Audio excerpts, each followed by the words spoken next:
पिछले वीडियो में हमने कंप्यूटर प्रणाली का 1.2 कंप्यूटर का विकास तक हमने पढ़ा।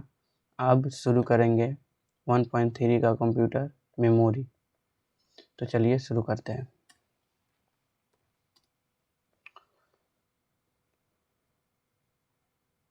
कंप्यूटर मेमोरी कंप्यूटर सिस्टम को डेटा और प्रोसेसिंग के लिए निर्देशों को स्टोर करने के लिए मेमोरी की आवश्यकता होती है।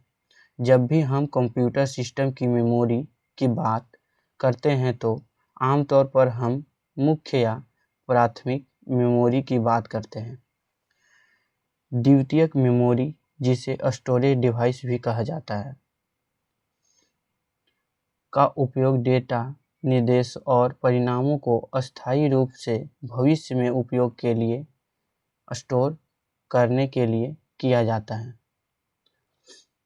मेमोरी की इकाइयाँ।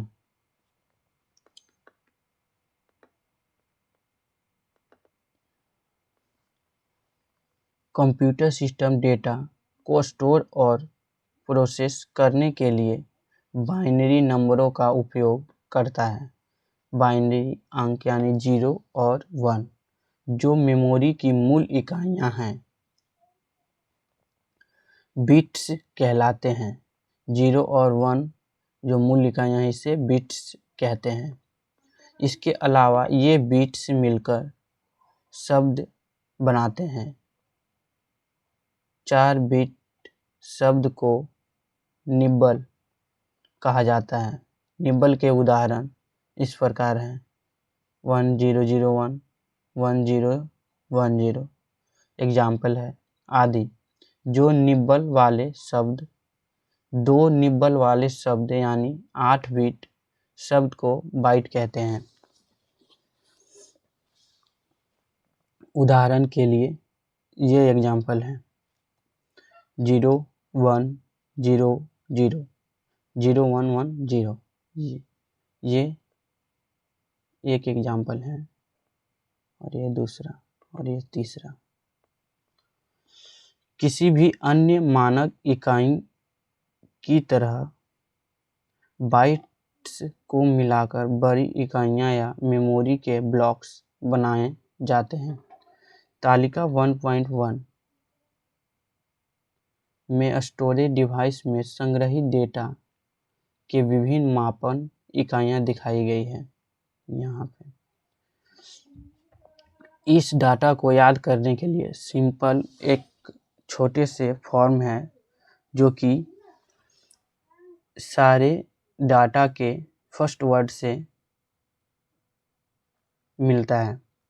जैसे K4 काका, काका। M4 मांगे, काका मांगे। G4 गाड़ी, काका मांगे गाड़ी। या ऐसे बोल सकते हैं कि काका मांग मेरे। K4 काका, M4 मांग, M4 काका मेरे घर तक पहुँचे एक ज़्यादा यारी, Y4 यारी। ये हमने याद किया था तो ये पूरी तरह से टेबल ऐसे याद हो गया था कि काका मेरे घर तक पहुँचे एक ज़्यादा यारी, Y4 यारी। यहाँ Y B है, यहाँ Z B है, तो Z मतलब ज़्यादा। इसको यहाँ से याद करने का सिंपल उपाय है,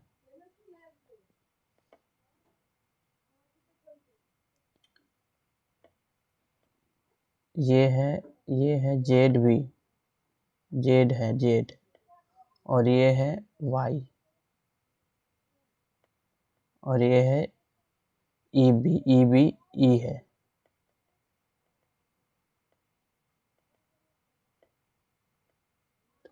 किसके बाद कौन आ रहा है इसके ये हम लोग जान जाएंगे तो ये पूरा टेबल याद हो जाएगा। तो इस तरह से है कि काका मेरे घर तक पहुँचे एक ज़्यादा यारी।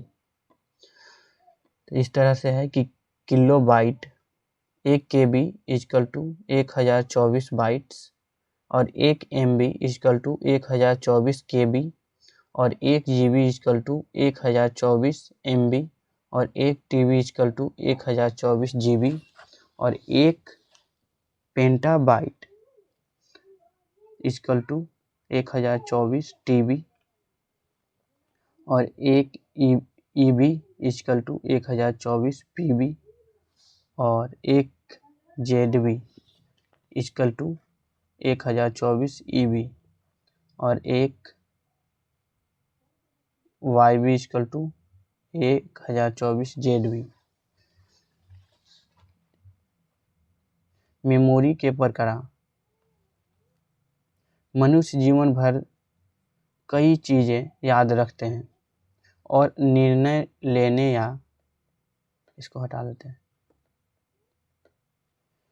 निर्णय लेने या कोई क्रिया करने के लिए स्मृति से याद करते हैं। हालांकि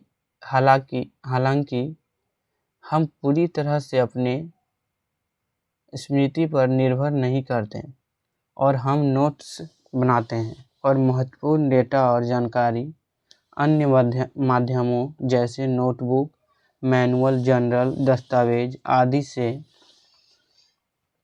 संग्रहित करते हैं। इसी तरह कंप्यूटर के 2 प्रकार के मेमोरी होते हैं, पहला प्राथमिक मेमोरी और दूसरा द्वितीयक मेमोरी।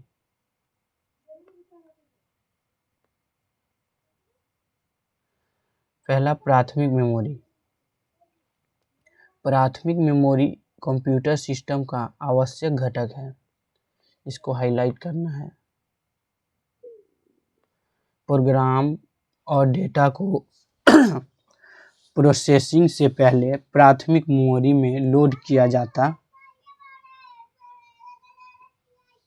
है। CPU सीधे प्राथमिक मेमोरी के साथ इंटरैक्ट करता है। पढ़ने या लिखने के ऑपरेशन को करने के लिए यह 2 प्रकार की होती है, अर्थात एक रैंडम एक्सेस मेमोरी रैम और सेकेंड है रीड ओनली मेमोरी रोम। रैम अस्थायी होता है, इसको हाईलाइट करते हैं, अर्थात जब तक कंप्यूटर को बिजली मिलती रहती है तब तक यह उसमें डेटा को बनाए रखती है, लेकिन जैसे ही बिजली की आपूर्ति बंद हो जाती है रैम की सभी सामग्री मिट जाती है। इसका उपयोग कंप्यूटर के काम करते समय डेटा को अस्थायी रूप से संग्रहित करने के लिए किया जाता है। जब भी कंप्यूटर शुरू होता है या कोई सॉफ्टवेयर एप्लीकेशन लॉन्च किया जाता है, आवश्यक प्रोग्राम और डेटा प्रोसेसिंग के लिए रैम में लोड किए जाते हैं। रैम आमतौर पर मुख्य मेमोरी कहा जाता है, यानी मेन मेमोरी, और यह द्वितीयक मेमोरी या स्टोरेज डिवाइसों की तुलना में तेज होती है। रैम के बारे में कह रहा है। दूसरी ओर रोम गैर अस्थायी होती है, नॉन वोलेटाइल, जिसका मतलब है कि इसकी सामग्री बिजली बंद होने पर भी खोती नहीं है। यह एक छोटी लेकिन तेज अस्थायी स्टोरेज के रूप में उपयोग की जाती है, जिसमें वे सामग्री होती है जो शायद ही कभी बदलती है। उदाहरण के लिए start up program, boot loader, जो ऑपरेटिंग सिस्टम के प्राथमिक मेमोरी में लोड करता है। रोम में संग्रहित होता है। Cache memory. यहाँ पे कुछ साइड में लिखा हुआ है कि मान लीजिए कि एक कंप्यूटर है जिसमें रैम है लेकिन कोई द्वितीयक स्टोरेज नहीं है, तो क्या हम उस कंप्यूटर पर कोई सॉफ्टवेयर इंस्टॉल कर सकते हैं? द्वितीयक मेमोरी का होना महत्वपूर्ण है। नहीं कर सकते हैं, इसका सिंपल जवाब है कैश मेमोरी रैम द्वितीयक स्टोरेज से तेज होती है, लेकिन कंप्यूटर प्रोसेसर जितनी तेज नहीं होती, इसलिए रैम के कारण CPU धीमी पड़ सकती है।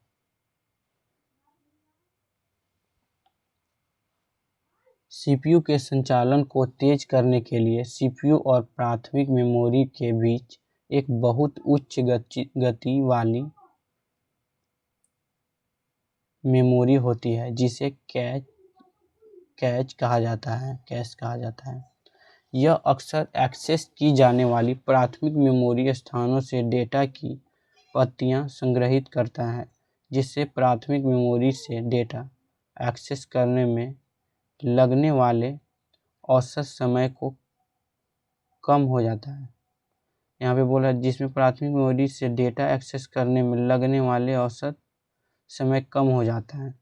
जब सीपीयू को कुछ डेटा चाहिए होता है तो वह पहले कैश की जांच करता है। यदि आवश्यकता पूरी हो जाती है तो डेटा कैश से पढ़ा जाता है, अन्यथा प्राथमिक मेमोरी तक पहुंचा जाता है। यानी द्वितीयक मेमोरी। प्राथमिक मेमोरी की संग्रहण क्षमता सीमित होती है और यह या तो अस्थायी रैम होती है या केवल पढ़ने योग्य रोम होती है। इसलिए एक कंप्यूटर सिस्टम को भविष्य में उपयोग के लिए डेटा का निर्देशों को अस्थायी रूप से संग्रहित करने के लिए सहायक या द्वितीयक मेमोरी की आवश्यकता होती है। द्वितीयक मेमोरी गैर अस्थायी होती है रोम की तरह और इसकी संग्रहण क्षमता प्राथमिक मेमोरी से अधिक होती है। यह मुख्य मेमोरी की तुलना में धीमी और सस्ती होती है, लेकिन इसे सीपीयू द्वारा सीधे एक्सेस नहीं किया जा सकता है।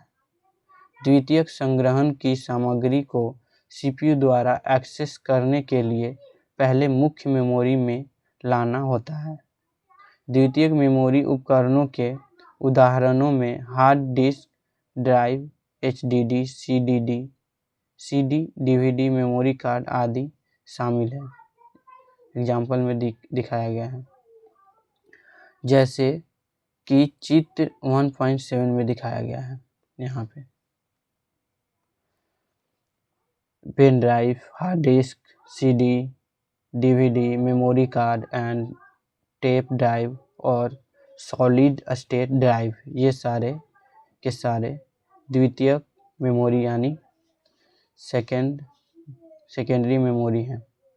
आगे हालांकि आजकल एसडी जैसे द्वितीयक संग्रहण उपकरण हैं जो पहले ही एचडीडी की तुलना में बहुत तेज डेटा ट्रांसफर गति का समर्थन करते हैं। साथ ही छोटे आकार और पोर्टेबल फ्लैश या पेन ड्राइव की उपलब्धता के कारण कंप्यूटरों के बीच डेटा ट्रांसफर आसान और सरल हो गया है।